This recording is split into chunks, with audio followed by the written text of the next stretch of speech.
خلطة معلقة. عبيت بنطلوني رزة. او ماي جاد. شي كيفكن؟ اول شي مثل ما شايفين شعراتي مي، وانا لسه ماني حاطه اي شي على وجهي، حتى الحبيه اللي طلعت لي هون مبينه كتير وواضحه. والسبب هو انه مثل ما شفتوا بالعنوان حنجرب اليوم سوا شيء اسمه ماسك الرز. هو يمكن بس رز وعسل، بيقولوا انه له فوائد كتير يلي رح اشرح لكم عنها بعد شوي بالفيديو. فاليوم حبيت اني احط هذا الماسك على التجربه ونشوف كانه عن جد هو بيعطي هي النضاره يلي بيقولوا عم بيعطيها او لا. انا ولا مره جربته لهذا الماسك، فاول شيء حشوف فيديو كيف بدي اعمله، حنزل اعمله وحنجربه سوا. فاذا انتم متحمسين لتعرفوا نتيجه مثلي شوفوا الفيديو للاخير. عم دور على فيديو على التيك توك لحتى اشوف ليش يشرحوا لنا بس كيف بدنا نعمله، لاني ما عندي اي فكره كيف بيعملوا. اوكي فهمت. اول شيء رح نعمله هو رح نغسل الرز منيح لحتى ينضف منيح، ما نحطه على البشره. بعدين رح نحطه على النار الهاديه لحتى يسخن شوي، يصير هيك ما عاد دلقاس، يصير ملس او هيك شيء. وبعدين ما بعرف، بعدين بنشوف. حاليا رح احط الرز هون. كسرتها. او ماي جاد. شي ما بعرف قد ايه لازم احط. رح احط هيك شيء. اوكي بعدين رح اغسله منيح.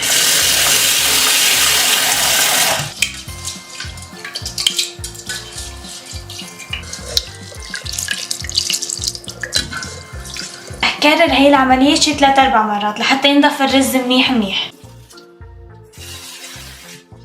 أول مرة صفيت فيه المي وقعوا تقريبا نص الرزات. ما عم ينضفوا معي أكتر من هيك، حاسة لسه في شوي بياض بالمي، بس بعتقد إنه هيك منيح.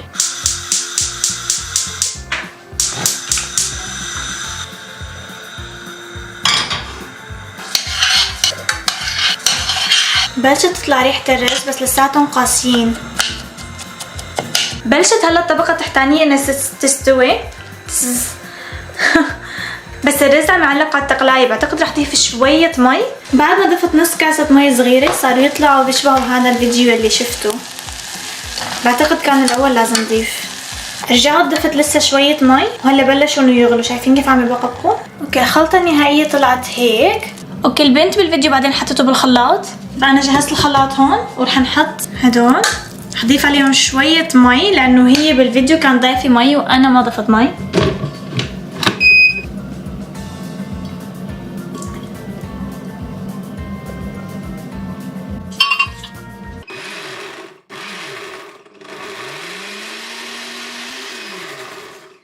خلصنا.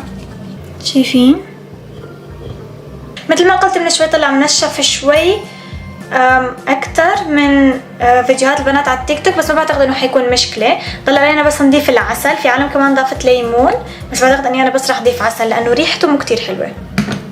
اوه خلطه معلقه. اوه ماي جاد. طلع مثل كريمه الرز. انا لابسه بنطلون بيجامه لهيك اخضر ولهيك الكنزه حمراء. العسل.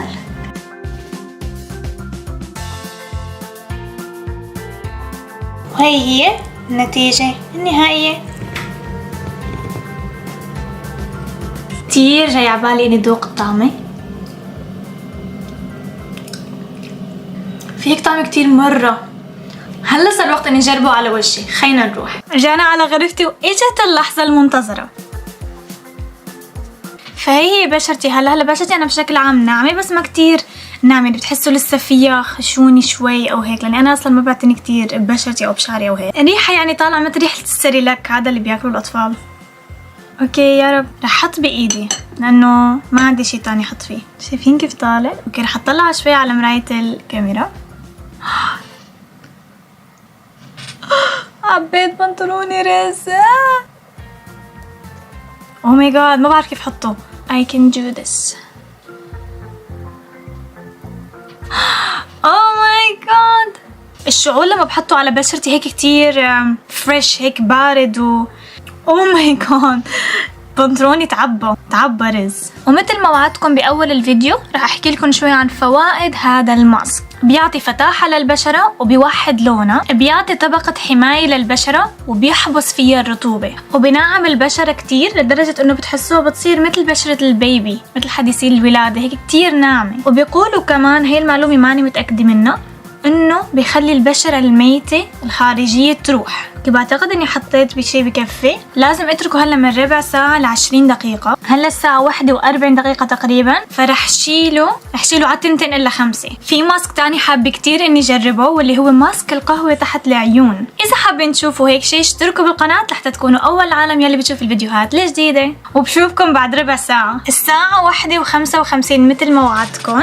اللي صار بهي الربع ساعة انه وشي كتير صار مثل يعني حاطه طبقة جلميد، ونزلت لتحت لأشرب مي وطلعت، فمو لأنه عم امشي فعم حس بالهواء عم يضرب بوجهي كتير بارد. المهم باختصار اللي صار انه الماسك نشف هيك على وجهي ومسك، فرح روح غسل وبرجع لكم لنشوف النتيجة النهائية. كتير متحمسة لألمس بشرة، تشوف عن جد هيك بناعم وبفتح البشرة مثل ما بيقولوا او لا.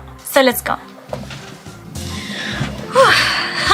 غسلت وجهي بمي دافية لأنه حسيت إنه الماسك صار مثل الجلميد على وجهي، يعني حصرا مثلا هون أو هون أو هون أو هون، حتى صار تماما مثل قطع الجلميد. فصرت يعني شوي بالمي السخنة حاول إني أمسحهم هيك، وما غسلت وجهي هيك وبس بمي سخنة بدون صابون أو أي شي تاني. وحسيت إنه لونه فتح شوي كمان بس هي أول مرة بستخدمه. بعتقد لما بستخدمه أكتر حشوف نتيجة أكتر، إنه حسيته هلا مثل أي ماسك تاني استخدمته أنا لحد الآن. ولكن الشيء المختلف انه هذا انا بايدي عملته، بعرف شو حاطه فيه، بعرف يعني انها كلها مواد طبيعيه ما رح تاذي لي بشرتي، هي رز وهي مي سخنه. وهذا الشيء بشجعني لاني اعمل ماسك لحالي بالبيت واستخدمه عن اني اشتري واحد من برا، لانه النتيجه نفسها. فانا بنصح كثير كنت تجربوه تستخدموه. صراحه عن جد بشرتي كثير طلعت ناعمه. رح احاول من هلا ورايح على القليل اسبوعيا، يعني مره بالاسبوع، اني اعمل هذا الماسك واستخدمه. هلا بتمنى كثير انه يكون عجبكم الفيديو وانكم تكونوا استمتعتوا، وبشوفكم بخير بالفيديو اللي جاي.